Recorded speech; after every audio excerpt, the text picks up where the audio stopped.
안녕하세요.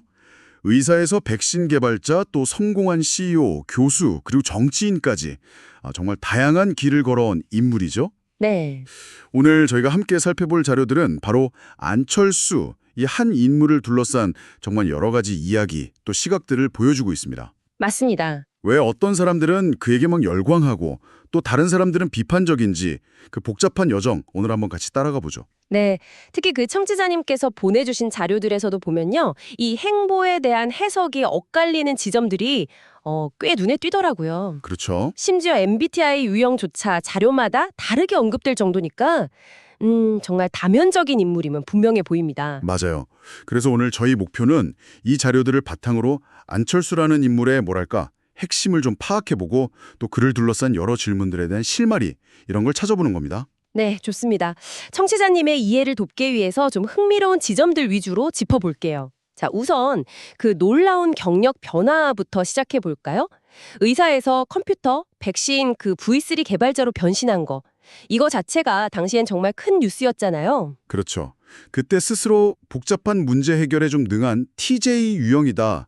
그러니까 추진력 있는 리더 성향이다. 이렇게 언급한 부분이 자료에 나오는데요. 아, 네네. 이게 그 대담한 통찰자로 불리는 ENTJ 특성하고 좀 연결해 볼 수 있겠죠? 안랩 창업하고 성공시킨 건 이런 문제 해결 능력이 정말 빛을 발한 결과였을 거고요. 그리고 나서 또 교수로 변신해서 청춘 콘서트 같은 걸로 젊은 세대의 멘토로 떠오르고 또 한 번 이미지가 바뀌었죠. 근데 이 MBTI 얘기 이거 진짜 흥미로운데요.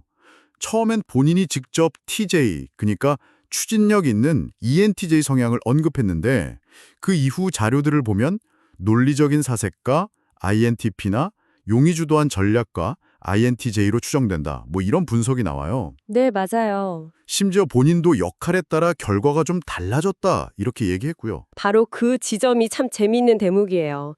뭐 MBTI가 성격의 절대적인 지표는 아니겠습니다만 이런 변화나 불확실성 자체가 그가 맡았던 다양한 역할이나 고민을 반영하는 거 아니냐 이런 분석이 있더라고요.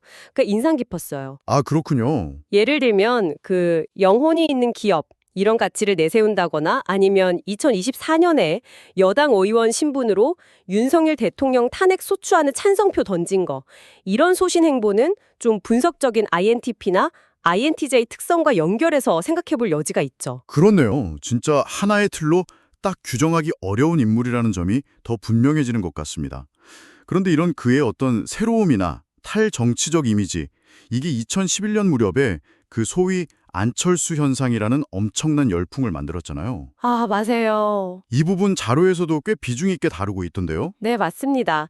그 당시 기성 정치에 대한 염증, 그리고 새로운 리더십에 대한 갈망, 이런 것들이 그에게 투영된 결과였죠. 백신 무료로 배포하거나 뭐 재산 기부 같은 공익적인 행보도 있었고 심지어 직원이나 가족한테도 존댓말 쓴다. 이런 일화에서 보이는 수평적인 소통 방식 같은 거요. 네. 이런 것들이 당시 2030 세대에게 엄청난 반향을 일으켰거든요. 청취자님께서 보내주신 자료 중 하나가 당시 사회의 그런 기대 심리를 잘 분석하고 있더라고요. 하긴 그때 청취자님은 그에게 어떤 기대를 하셨을지 저도 좀 궁금해지네요.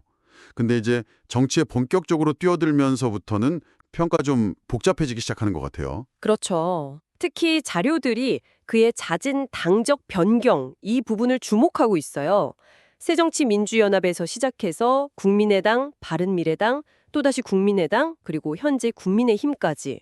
와, 네, 이 복잡한 과정을 그냥 철새 정치다 이렇게 비판하는 시각도 물론 있습니다만 또 다른 자료에서는 변화나 혁신을 추구하는 과정에서 뭐 어쩔 수 없는 선택이었다 이런 해석도 내놓고 있어요. 아, 양쪽 시각이 다 있군요. 네, 중요한 건 이 변화 자체가 그의 정치 여정을 관통하는 키워드라는 점인 것 같습니다. 그리고 또 하나, 후보 단일화라는 결정적인 순간들이 반복된다는 점이에요. 맞아요. 단일화. 아시다시피 선거 승리를 위해서 후보들이 한 명으로 합치는 과정인데 2011년에 박원순 후보 지지했던 거, 2012년하고 2022년 대선 때 중도 사퇴한 거, 이게 대표적이죠. 이 단일화를 두고도 해석이 정말 분분하죠. 이게 원칙과 소신을 지키려는 행동이었냐, 아니면 정치적인 유불리를 따진 전략적 판단이었냐, 자료들에서도 의견이 확 갈리더라고요. 그렇습니다. 긍정적인 평가로는 역시 그의 지적인 능력이나 뭐 도덕성, 그리고 기존 정치판의 대안이 될 수 있다. 이런 기대감을 꼽고요. 네. 김영란법이나 신해철법 같은 특정 법안 통과에 기여했다는 점도 언급이 되고요. 하지만 동시에 잦은 입장 선회나 단일화 과정에서의 논란, 그리고 때로는 정치력이 부족하다. 이런 비판도 꾸준히 제기되어 왔죠. 특히 그 초기의 멘토 이미지가 워낙 강렬했어서 그런지 정치인 안철수의 행보에 좀 실망감을 느꼈다. 이런 목소리도 자료에서 찾아볼 수 있었어요. 네, 그런 면이 있죠. 네, 물론 2020년 코로나 팬데믹 때 대구 의료봉사 나선 것처럼 긍정적인 반향을 일으킨 활동도 있었습니다만 결국 안철수라는 인물은 성공한 전문가에서 시작해서 끊임없이 어떤 변신을 시도하면서 한국 정치의 한복판에 계속 서 있었던 거죠. 그렇죠. 그 과정에서 정말 뜨거운 지지도 받고 또 날카로운 비판도 동시에 받아왔고요.